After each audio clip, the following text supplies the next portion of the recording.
Hello guys, good morning, જય શ્રી કૃષ્ણ. તો મારા નવા બ્લોગમાં તમારું સ્વાગત છે. અને આજે અમદાવાદનું મોસમ થોડુંક ખરાબ છે. તમે જો વરસાદી મોસમ છે, થોડુંક જો વરસાદી મોસમ છે. તમને પાણી પર દેખાતું હશે. અને અત્યારે વાગી રહ્યા છે 7:30. અમારું ટ્યુશન જવાનો ટાઈમ છે. અને 7:30 અમારું ટ્યુશન જવાનું હોય તો તમે ચાલો સવારમાં મંદિરના દર્શન કરાવું. તો પહેલાં આપણે મંદિરના દર્શન કરીશું. તો આ છે ખોડિયાર માતા. આ છે ખોડિયારમાં. આ છે કૃષ્ણ રાધા. આ છે શંકર પાર્વતી. આ છે ગણપતિ દાદા. આ છે હનુમાન દાદા. આ લક્ષ્મીજી છે બીજો. અને આ છે કાનુડો. તો હવે સવારમાં દર્શન કરી લેજો. અને વાગી રહ્યા છે અત્યારે 7. અને હવે આપણે ટ્યુશન જઈશું. તો હવે મળું તમને ચોપડા ભરીને. હવે જય શ્રી કૃષ્ણ. જય શ્રી કૃષ્ણ. તો આજે હવે તમને કષ્ટભંજન દર્શન કરો. જો કષ્ટભંજન દેવ. આ છે આપણું ઝાડવું, જેના તમે શોર્ટ જોઈ જ ગયા છે. અને આ આપણા ખોડિયારમાં છબી છે આવડી આખી. તો બસ હવે તમને મળું ચોપડા ભરી. ગુડ મોર્નિંગ, જય શ્રી કૃષ્ણ. તો જો અત્યારે રાતે વરસાદ આવ્યો હતો તો આ રિંગ રોડમાં ટ્રાફિક જામ થઈ ગઈ છે, તમે જોઈ શકો છો. જો અને અંધારું પણ એટલું જ છે. વરસાદ આવે તો ઠીક છે, નકર તો આવું નવું રહેશે. થોડું કે વરસાદ આવે એટલે અહીંયા ટ્રાફિક જ થઈ જાય. અને ઓલા પણ ખાબોચિયા આજે ભરાઈ જાય એ અલગ. આમાં એવું થઈ જાય છે અમારે અહીંયા. જો તમે આ નજારો જો, રિંગ રોડ, જેને મુંબઈથી વડોદરા સુરત એ બધા આવતા હોય ને, બધા આ બાજુથી આવે તો પામ હોટલ આવે. જવું હોય તો વાંધો ના હોય, ડાયરેક્ટ રિંગ રોડ ચડી જાય એટલે થઈ જાય. તો વાગી ગયા છે 10:30. રમુને આવવાનો ફૂલ ટાઈમ થઈ ગયો છે. જોઈએ, લિફ્ટ તો આવે જ છે. જો આ આવ્યો હોય તો કદાચ કચરાવાળા હોય, નક્કી ના હોય આમાં. આ આવ્યો, સાચું આવી ગયો. જો ટ્યુશનથી આવી ગયો. એક્ઝામ છે ને એટલે 10:30 વાગ્યા સુધી રોકે, નકર તો 9:30 આવતો રહી. ડાયરેક્ટ આવીને એક જ કામ, હમણાં જા ચોપડા ભરવા. તો જો આજે જમવામાં બનાવ્યું છે આ પુલાવ, જે ચડી ગયા છે, હવે ખાલી વઘારવાના બાકી છે. અને આમાં ભાજીના બધો સામાન બાફવા મૂક્યો તો એ બફાઈ ગયો છે. અને આ વઘાર કરવા માટે આજે અમે લાલ મરચાંની પાણીમાં ઘોળીને ચટણી બનાવીએ એ છે. ધમુ જો ચોપડા ભરે છે. શું વાંચ્યું આજ? શું કર્યું તે ટ્યુશનમાં? આજે મેં વાંચ્યું સાયન્સ. કયું ચેપ્ટર? ચેપ્ટર 2. બરાબર. સૂક્ષ્મજીવો અને તેના સૂત્રો. વાંચ્યું છે, હવે આવડે એટલું સાચું કાધો. તો ગાઈસ, ચોપડા બોપડા ભરીને આપણે થઈ ગયા છીએ તૈયાર. અને હવે વરસાદ આવે છે. જો વરસાદ આવી રહ્યો છે ને તમે દીદીએ દેખાડી જશે રિંગ રોડનો નજારો. ટ્રાફિક થાય છે. આ કાચ બાચ બધું ભીનું થઈ ગયું છે. જો કાચ પણ ભીનો થઈ ગયો છે. અને અહીંયા જો પાણી છે બધા નીચે તો રહેવાનું છે પાણી. અને વરસાદ આવે છે ધીમો ધીમો. પતરામાંથી પાણી ટપકે નીચે. ટપકવાનું ને, કારણ કે ઉપરથી પાણી આવે એટલે નીચે પડવાનું. અહીંયાથી આમ જો દોરી હલાવું ને તોય પાણી પડે. જો પડે છે. જો ચશ્મામાં આવી ગયો છે થોડું. અને આમાં સ્કૂલમાં સોલાર છે, તો સોલાર પણ ધોવાઈ ગયા છે વરસાદના. તમને દેખાડું. જો આમાં સ્કૂલના સોલાર છે, એ બધા ધોવાઈ ગયા. અને અમારે હમણાં થોડાક જ દિવસોમાં આપણે સોલારનું કામ છે, એનો પણ બ્લોક આવશે. પણ હજી વાર છે, એટલું બધું વહેલું નથી. બંધ કરી દઈશું કારણ કે ના આવે એટલે ટપકે તો ટીપા પડે નહીં એટલે. તો અને આજે મમ્મી શેનો પ્રોગ્રામ છે? ભાજી પાવનો પુલાવનો. તો તો જો મેં તમને કીધું હતું ભાજી પુલાવ બને ત્યારે તમને દેખાડું. તો જો આ મસ્તીની ભાજી બની ગઈ છે તવલું ભરીને, અને આ પુલાવ વઘારી નાખ્યા છે મમ્મીએ. પાઉં નથી લાવવાના કેમ કે કાલે પીઝા ખાધા હતા, એટલે પછી રોજ મેંદાવાળું બધું ભેગું થાય એટલે પાઉં ન ખવાય. એટલે અહીંયા રોટલીનો લોટ પણ બંધાઈ ગયો છે થઈ ગયો. અને આ થોડુંક સલાડ છે ડુંગળીનું અને લીંબુનું, એટલે હવે ખાવા ટાણે તમને મળીએ. અને તો આજે જમવામાં છે ભાજી, પુલાવ, ડુંગળી અને લીંબુ અને રોટલી. અને અહીંયા બા અને મમ્મી બે જમવા બેસી ગયા છે. એ લોકો ચોળેલું ખાય છે શાકમાં, મેથીનું શાક હતું એ ચોળીને ખાય છે. તો ચલો હવે આપણે બેસી જઈએ જમવા. તો જો અત્યારે બપોરના 3:30 વાગ્યા છે અને ધમુ આજ વહેલા આવતો રહ્યો છે. એને સ્કૂલમાંથી રજા આપી દીધી. કાલે રજા છે કા ધમુ? હા, વરસાદના લીધે રજા આપી છે આપણને. તો કાલે પણ આપણો આખા દિવસનો વ્લોગ આવશે. ખાલી હું ટ્યુશન જઈશ એટલું જ આવશે. 10:30 વાગે પછી હું આવતો રહીશ.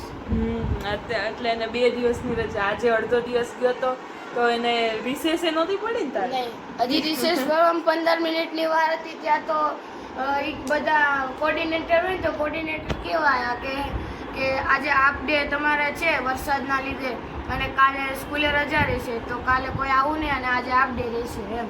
રિસેસે નહોતી પડી ત્યાં તો ભાઈ આવતા રહ્યા. અને મારે ધમુને એક પ્રશ્ન પૂછવો છે. તું રેડી છો?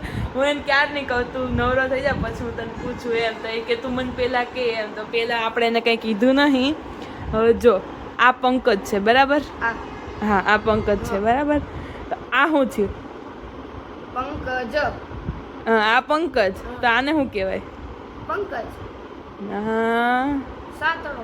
નહીં, જો બા અહીંયા બેઠા છે, બાને પૂછે. બા આ પંકજ છે બરાબર, આને શું કહેવાય? નહીં, તને ખબર પડી? તો તું જ કઈ આવે? મને તો ખબર જ છે. હું તો મારી પાસે બે સવાલ છે, આ પંકજના રિલેટેડ જ છે.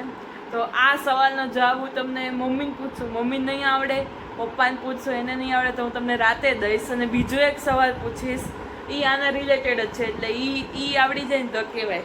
હે ને તમુ? જોઈ હવે કોને આવડે છે, કેમ કે મને તો આવડી ગયો તો એટલે મેં. તો મિત્રો તમે પણ કોમેન્ટ કરજો, આ પંકજ છે અને આમ કરીએ તો શું થાય? કોમેન્ટ કરજો આપણને. ઈ સાત થાય બાકી હાથડો. મિત્રો અમાર ગુજરાતીમાં હાથડો એટલે સાત કહેવાય. એટલે અમે બધા સાતડો કરીએ છીએ. હવે જોઈ કોને જવાબ. મિત્રો અમને આપણે વેલા આવી ગયા છે આજે 3:30. આજ તો ખુશીની વાત છે, એમ મજા જ આવી જાય એમ. અમારે આમ થાય જો ઓલા ગુરુવારે રથયાત્રાની રજા હતી ને આ ગુરુવારે હાફ ડે કરી નાખ્યો, કાલે રજા, એટલે શનિવાર પછી પીટી નો લેક્ચર આવે, એટલે પીટી લેક્ચર આવે, કરાટે લેક્ચર આવે અને લાઇબ્રેરી લેક્ચર. ગુરુવાર શુક્રવાર નહીં જવાનું, શનિવાર પાછું જવાનું, રવિવાર પાછી રજા. શાંતિ હે. તો જો હું અને ધમુ બે અહીંયા ધાબે જોવા આવ્યા હતા. જો બહુ જ ઓલું ધુમ્મસ વાળું વાતાવરણ છે, દેખાય જ. જો એ કાંઈ દેખાતું બસ પડી ને એ પણ માણ દેખાય છે. હા ઓલી રિક્ષા જાય છે એ લાઈટ થી આપણને દેખાય છે, બાકી ના દેખાય. દેખાતી હોય તો તમને. એટલે આ કેમેરામાં તો બહુ એટલું ધૂંધળાપણું નથી આવતું. આ બાજુ જો તમને કઈ દેખાશે જો ઓલી આમ જોવા આ ઓલું કોમ્પ્લેક્સ નહીં, બે સાઈડમાં રહે આ કોમ્પ્લેક્સ છે, બસ એની પાછળ તમને કઈ દેખાશે જ નહીં. અને સવારે અમે જ્યારે વિડીયો ઉતાર્યો હતો ત્યારે તમને દેખાતું હતું, બધું દેખાતું. ઓલા પણ આખો પુલ છે, ઓલા પણ આમ પુલ છે એ નથી દેખાતો. અને વિઝિબિલિટી નથી આમાં. છે ને ત્યાં પણ એ મેઘમાં હોટેલ પણ નથી દેખાતી ને. હોટેલ નું પોસ્ટર લાઇટ વાળું છે તો પણ મેઘમાનું તો બહુ મોટું પોસ્ટર છે એ નથી દેખાતું. એટલે વિઝિબિલિટી બહુ ઓછી થઈ ગઈ છે. જો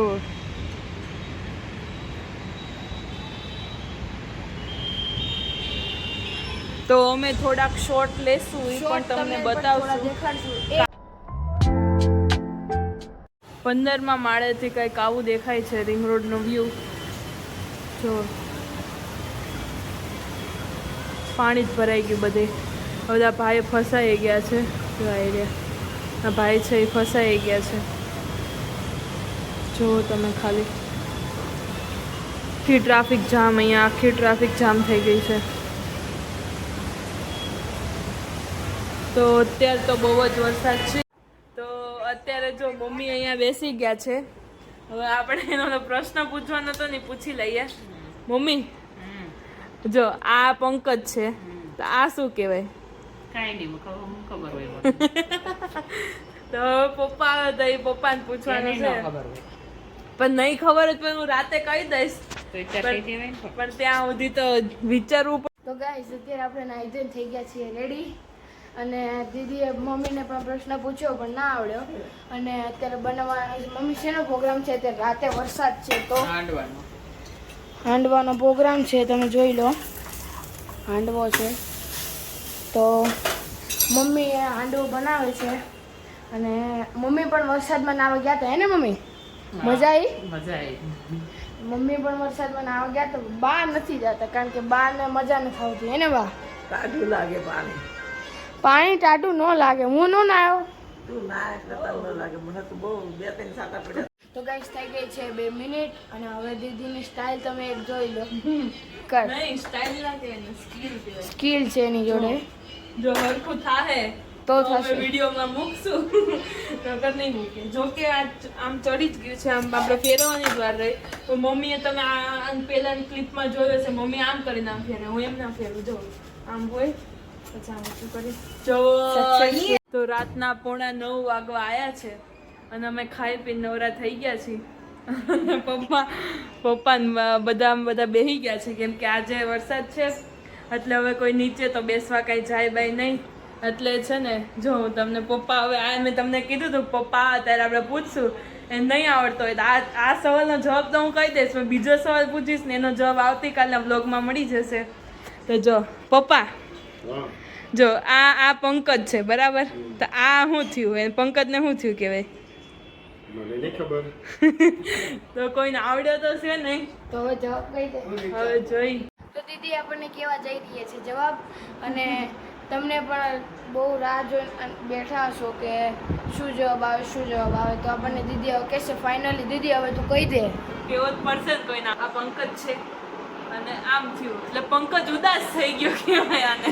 જો મિત્રો આવી જવાબ લાવે બોલો. અમને અત્યારે ખબર પડી કે આને પંકજ ઉદાસ થઈ ગયો. આ પંકજ છે, પંકજ આમ થયો એટલે ઉદાસ થઈ ગયો. તો હવે હું તમને બીજો સવાલ પૂછું. જો આ ઈના છે, આ મીના અને આ ડીકા, તો આ શું કહેવાય? આને શું કહેવાય? એના વિના ડીકા.